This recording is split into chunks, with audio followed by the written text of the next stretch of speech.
Mr. Chair, hindi po totoo yun. Kasi wala po kaming lease agreement na transaksyon sa Whirlwind Corporation. So you trying to tell us that Attorney Harry Roque is lying? Wala po talaga kaming lease Can you contract give us transaction. yung ano po, yung Mr. Chair. documents with regards to that ejectment? Doon sa contract to sell, inalaw po namin silang magtayo kasi may kontrata po kami. Pero doon sa 10 lote ng lupa, hindi po namin sila pinayagan at wala po silang permiso sa amin para magtayo. Nais ko pong simulan ang aking pahayag sa isang katanungan. Meron ba kaming lease agreement sa Whirlwind Corporation? Sa ilalim ng aking sumpa, wala po kaming lease agreement sa Whirlwind Corporation. Wala din kaming anumang transaksyon sa Lucky South 99. Meron po kaming contract to sell sa Whirlwind Corporation noong October 28, 2019. Hindi po nagbayad ang Whirlwind sa konsiderasyon sa bentahan ng lupa noong October 31, 2020. Naghain po kami ng kaso laban sa Whirlwind Corporation para mabawi namin ang mga pag-aari naming mga lote ng lupa. Maliban po dito, kinamkam din po ng Whirlwind Corporation ang 10 sa aming mga lote ng lupa. Naghain din po kami ng 3 kaso ng forcible entry noong Enero 2021. Hanggang ngayon, nakabinbin pa sa hukuman ang 4 na kaso ng ejectment na aming inihaing kaso laban sa Whirlwind Corporation. Bilang mga ordinaryong individual, kami po ay sumangguni sa aming abogado bago po kami pumasok sa contract to sell. Noong kamkamin ang aming mga pag-aring mga lote ng lupa, kami ay dumulog sa mga kinaukulan upang huwag mabigyan ng kaukulang permiso sa legal na pagtatayo ng mga gusali sa mga nasabi naming pag-aaring lote ng lupa. Umaasa kami na sa lalong madaling panahon ay makamit namin ng hustisya sa mga hukuman upang mabawi namin ang mga pag-aari naming mga lote ng lupa na kinamkam ng Whirlwind Corporation. Nakakalungkot man na idinaan namin sa legal na pamamaraan ang mga naging hakbang namin para mabawi ang pag-aari naming lote ng lupa, ay nadawit kami sa ganitong usapin. Nagpapasalamat po kami sa Kongreso sa pagbibigay ng pagkakataon na masabi namin ang katotohanan at pawang katotohanan lamang. Salamat po. Salamat po. Pwede po bang ipakilala nyo sa amin ang inyong mga kasama? Ito po ang kuya ko, si Ronaldo T. Cruz, at yung isang kapatid ko po, si Froilan T. Cruz. Mr. Cruz, can you sit down here also? Kasama inyong mga kapatid? Tapos si Celine Cruz Roque po, nakatira na sa US since 2015 pa po. Ay, sister niya rin po yon? Sister ko po. Hindi siya related kay Attorney Roque? Hindi po. Kasi Roque rin yung apelido? Hindi po. Okay. Mr. Chairman, Okay. biasa kong Kapampangan. Opo. Kapampangan ko talaga. Opo. Thank you, Mr. Chairman. Okay. So, Congressman Dan Fernandez, you're recognized. So the reason why you were invited here, actually, this is beyond the scope of the investigation already because your case is within the jurisdiction of the court already. Opo. And I think we remember the time that was manifested by Attorney Roque that merong awayan yung magkakapatid, saka yung tatay nyo, saka yung kapatid nyo, kayong magkakapatid against your father. Is it correct? May family issues po kami, Mr. Chair. So yung father nyo, si Roberto Cruz, he was the one who contracted with Whirlwind Corporation. Am I right? Dun sa contract to sell na patungkol po dun sa apat na Lote. ng lupa, yun po, pumayag po kami dun sa contract to sell na dalawa. Patungkol po dun sa apat na lote ng lupa. So in other words, you were paid for that 4 lots together with your father. Nabayaran po kami pero hindi po bayad ng At yung buo. 4 lots pong yon ay consisting of how many hectares? Hold on po. Kasi you were saying... Yung sa 4 lots po, Hindi na natin issue masyado yan. 52,513 square meters po. So yung 4 lots is 5.2 hectares. So you were still talking about 10 lots, di ba? Meron pang 10 lots. Apa, So yung 10 lots, not yet paid by the Whirlwind. hindi pa po. Yun Yun po yung inokupahan po nila na walang permiso sa amin. So Yung 10 yun. the 10 lots that were occupied by Whirlwind is under the Court of Appeals. Opo, Okay. Mr. Chair. So Mr. Chairman, I think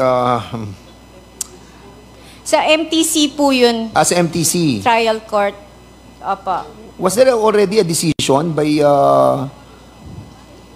I think there's a resolution that was given to us by 5th Division, GR number 180319. Are you familiar with this?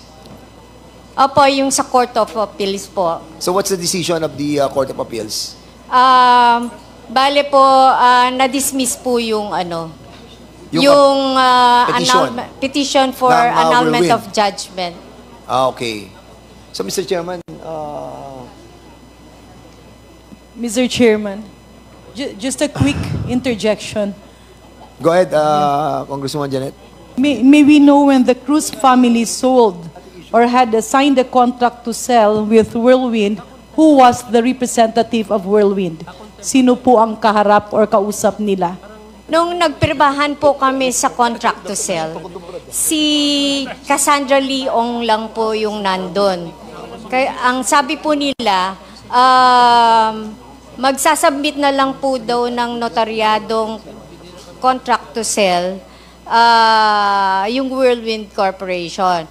Pero Isa hindi lang po siya, natupad. ma'am, Mr. Chair. Kasi sa Cassandra Leong lang, isa lang po. Opo. Hindi po natupad na binalik sa amin na notaryadong contract to sell. Mr. Chair, Your Honors, ang kaharap nila ay si Cassandra Leong. Meron po ba siyang special power of attorney to represent Whirlwind Corporation? That time, wala po. So, Mr. Chair, pwede po nating matanong yung iba nilang kausap. Let's say, who issued the check or the payment to you in behalf of Whirlwind Corporation? Dun sa initial deposit po, ang tumanggap po nun ang aming ama. So, wala po kayong nakita Ginoong kung Roberto sino? L. Cruz. At ang cheque ay galing sa kumpanya or galing sa isa or sinong tao, Mr. Chair? Basta po binigay lang po sa amin ni Mr. Cruz yung parte namin. Yeah. Mr. Chair, if I may, pwede po bang matanong, paano po sila nakapasok kung hindi pa bayad? Pinayagan niyo po?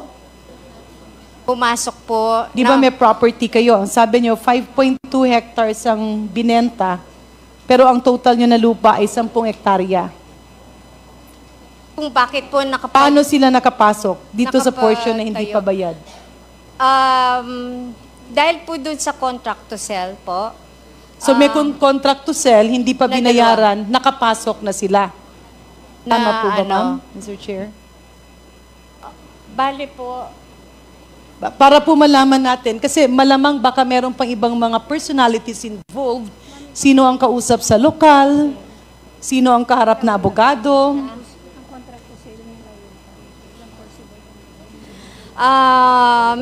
Mr. Chair, dun sa contract to sell, inalaw po namin silang magtayo kasi may kontrata po kami. Pero dun sa 10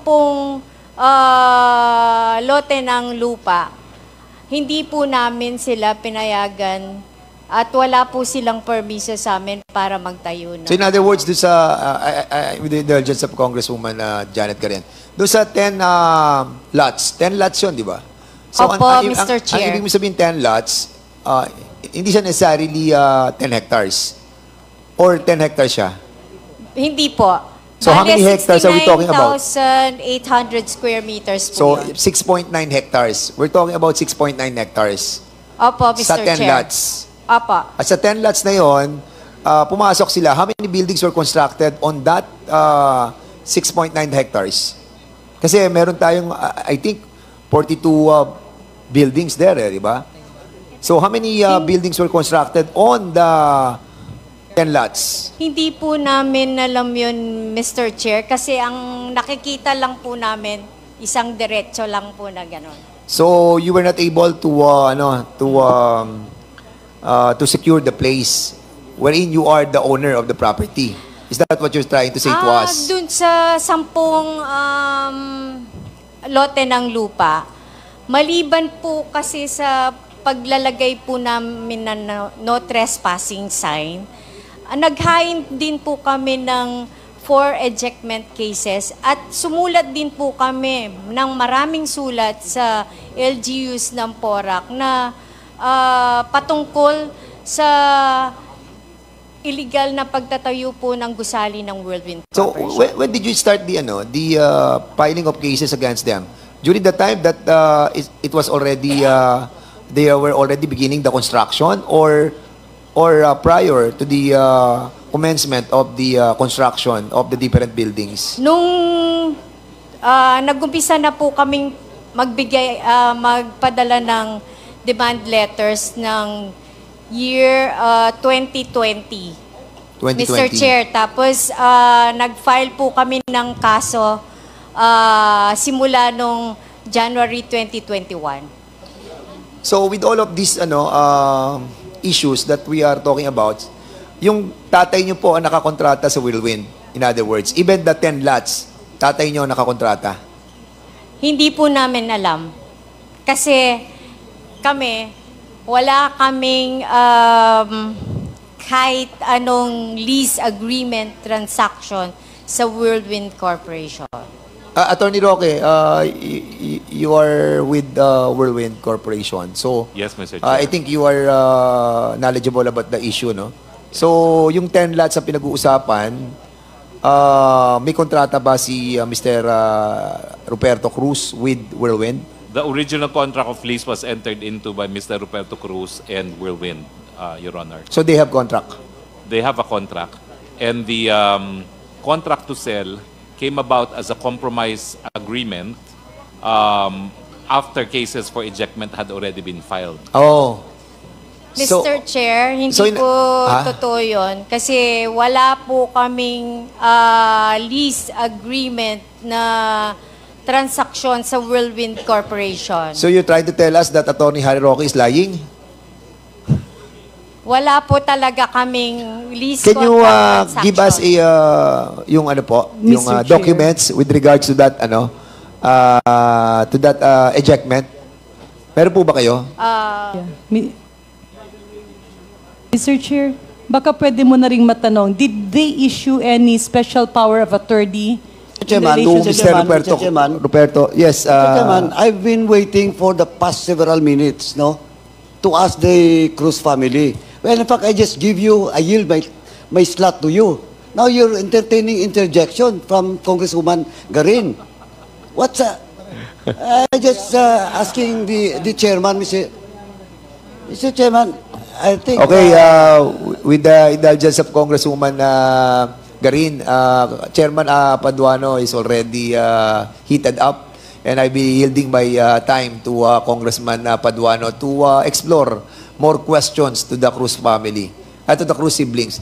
Congressman, Karaps, you have the floor. Mr. Chairman, just for the record, it's the other way around. It is not you that give me your time. It is me that give you my slot because I was listed there first. Anyway, Mr. Chairman, ganito na po, Mr. Chairman. Ma'am, to the Cruz family, are you familiar with the unnumbered board resolution from your corporation? Yung pong unnumbered board resolution, nakita lang po namin yan nung provincial hearing naimbitahan po kami sa provincial hearing nung June 28, 2024. Binigyan po kami ng kopya ng board resolution, Mr. Chair, nung provincial hearing. Doon lang po namin nakita yung lease agreement and board resolution dated October 25, 2019. Okay. So, yung board resolution na hawak ko, October 25, 2019 din. But, eto po because your signature affects in this board resolution. The person, Roberto Cruz, which is your father, tama po ba? Tama po. Teresita Cruz, Yung mother ko po. mother mo, Ronaldo Cruz, Nila Di Guzman, Ako po. Froilan Cruz, and the only person was no signature is Celine Roque, which you have said that she's now in the US.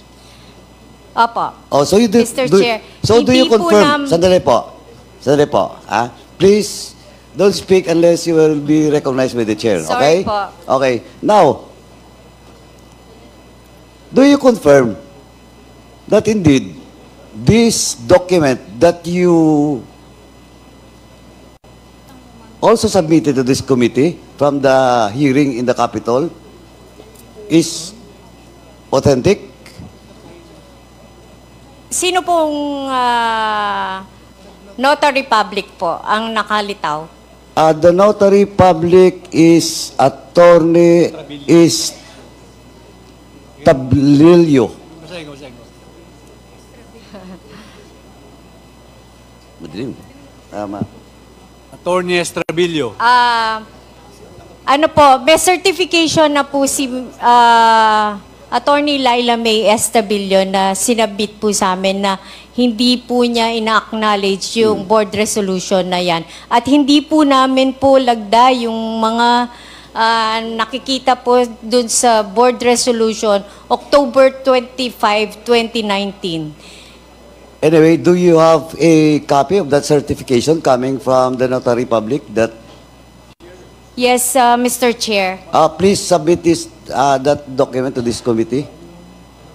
Yes, Mr. Chair. Mr. Chairman, can we ask the COMSEC to secure the copy of the certification from the notary public in the person of Attorney Estrabillo? Please. Okay. Now, so you denied that walang nangyaring board meeting or board resolution. Hindi po kami humarap So, in sa short- notary public at hindi po namin lagda yung nasa board resolution dated October 25, 2019. At may sarili po kaming mga abogado. Okay. No. I'm just asking you about the truthfulness of this document. So you deny your signature here. So Yes. in Yes. short, this is not your signature. That's not our signature, Mr. Okay. Chair. Okay, balikan kita mamaya, ma'am. Attorney Harry Roque, because this board resolution is all about the lease agreement, the authority that was given to, allegedly, to Roberto Cruz. Are you familiar with this board resolution? No, Your Honor, because we entered the case after the... No. I'm not talking about the case. I am talking about this document that will be the basis for the lease agreement.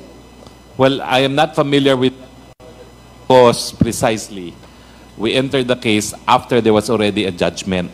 No, again, due diligence. You have to check if indeed what is the basis for Roberto Cruz to represent the corporation for a lease agreement. Mr. Chair, Yes. our theory in the annulment case is that Whirlwind was not even informed about the existence of the ejectment case. And that is why it was a petition for annulment of judgment based on fraud.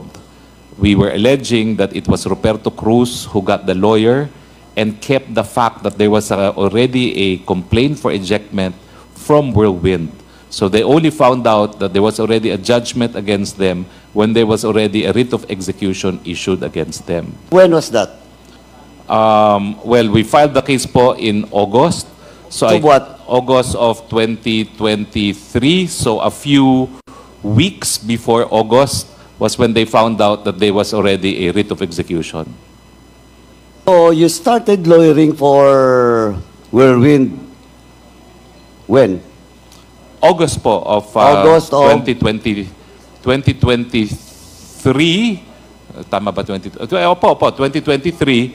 Dahil yun nga po, nag-file kami ng motion to recall writ of execution sa RTC of Angeles po. Okay, now you're familiar now. Yes po, yes po. The background of such case. Okay? Only... Kasi ito, Attorney Harry Roque. Ito kasi, well, in fact, kahit itong board resolution, kaya sinasabi kong fake talaga to, kasi the board resolution was made October 25, 2019.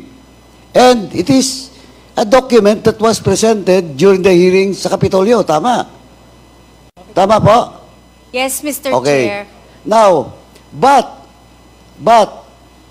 the lease contract, Mascareñas, sagutin mo to mamaya. But the lease contract was dated 25 July 2019. Mas nauna po ang lease contract kaysa board resolution. Now, Ms. Materna, I will not ask Attorney Harry Roque because sabi niya nga, August of 2023 lang siya pumasok. Ms. Materna, do you confirm that you are the one that signed this document?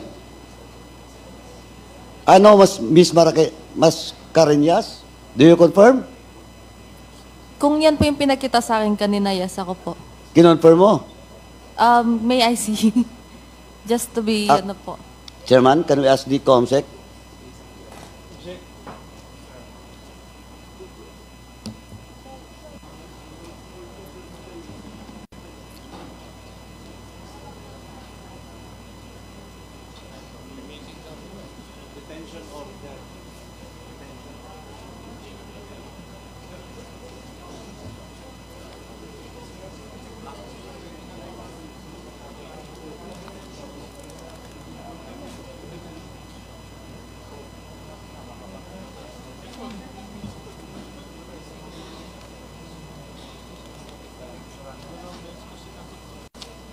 Ako po nagpirma nito. So, ikaw yung pumirma. Yes, Mr. Tama, Chair. for on Opo. behalf of the Whirlwind. Opo. Whirlwind po. Whirlwind. Now, Ms. Materna, you signed it on... Mascareñas po. Sorry. Ms. Mascareñas, you signed it 25th July 2019. Opo. But, kahit sabihin mo pa na ito ay hindi fake, nauna pa po yung lease agreement kaysa board resolution. To be honest po, hindi nga po ako masyado aware dyan sa board resolution. Why you sign? Alam mo naman korporasyon yun. And who told you to sign it? Ang kausap ko po si Kasandaong na Mr. naman. Roberto Cruz po. Si Cassandra Ong during the time nandiyan na sa kumpanya? Ano po? Si Cassandra Ong ba during the time nasa kumpanya na? Ang alam ko po, nandyan na siya. Who told you to sign this document? Mr. Cruz po. And Mr. Roberto Cruz po. No, you're representing Whirlwind. Opo. Sino sa Whirlwind? Ano bigay sa'yo ng order o authority to sign? Ang kausap ko lang naman po sa Whirlwind is my boss po, si Mr. Wu. Saan na siya ngayon? Nagtatago Wala na. na po kung alam. Kasi since 2019 lang po talaga ako. Sorry? I was at the company until December 30 of 2019. Hindi, but Afterwards we're talking about July 25. Ikaw na nag-sign, confirm mo na, di ba? July or akala ko po October. Ang October is the board resolution, a numbered board resolution. Yung lease agreement o contract is 25th July. Okay po. Oh, sino nagguto sa'yo? Si Mr. Wu po. Oh, si Mr. Kasi Wong. if I'm not mistaken, kasi gusto po nilang i-rent or i-occupy yung place. Hindi, is siya Pilipino? No. O, sana siya It's ngayon? either is Chinese or Taiwanese. Sana siya ngayon? I'm not sure. Kasi po, Mr. Chair, I am not connected with the company until 2019 lang talaga ako. Mr. Chairman, have we invited a certain Mr. Ong? A certain Mr. Wu. Hindi Mr. ba ito Wu. Willie Ong? Mr. Wu po. Wu. Wong. Mr. Wong. Wu. Mr. Wu. Mr. Wo. W-U. W. Kaso sa WU. Chinese po kasi Invited. Wu ang Have we bigkas. invited Mr. Wo? Juan Ren Wu po. Well, we Yes, we are. invited the incorporators of both Lucky South 99, Whirlwind Corporation, and Zun Yuan Corporation, and Baofu. Yes. Anyway, Ms. Mascareñas, eto nga po, you signed it, but the board reso was October. 2 months after, etong reso sa kontrata. Ang alam ko po, may problema yung unang pinirmahan namin kasi si Mr. Cruz lang po yung nagpirma, which is supposedly, dapat po kasama yung family niya. Ba't pinirmahan mo? Wala po akong idea na meron po silang dispute or problem within the family. Anyway, for now, Mr. Chairman, itigil ko muna yung pagtatanong kay Ms. Mascareñas kasi may kasunod pa to. Yung lease agreement na in which pumasok na si Atty. Harry Roque. Yung sublease agreement na dalawa.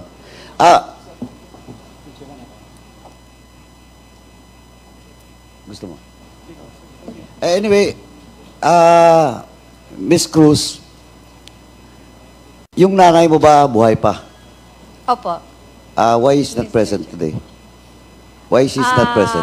Nahirapan po siya maglakad. The same as Mr. your Chair. father. Yung father mo, Pa, yung tatay mo, ba't wala dito ngayon? hindi po kami nagkikita at wala po kami ng komunikasyon. Wala kayong communication. So Mr. your Chair. mother stays with you. Magkasama po sila ni Froy Ang sa kapatid isang niya. bahay. Ang kapatid mo. Opo. Anyway, Mr. Chairman, Mr. for now, yan lang muna. In the next hearing, I will ask na Ms. Baterna and Mascareñas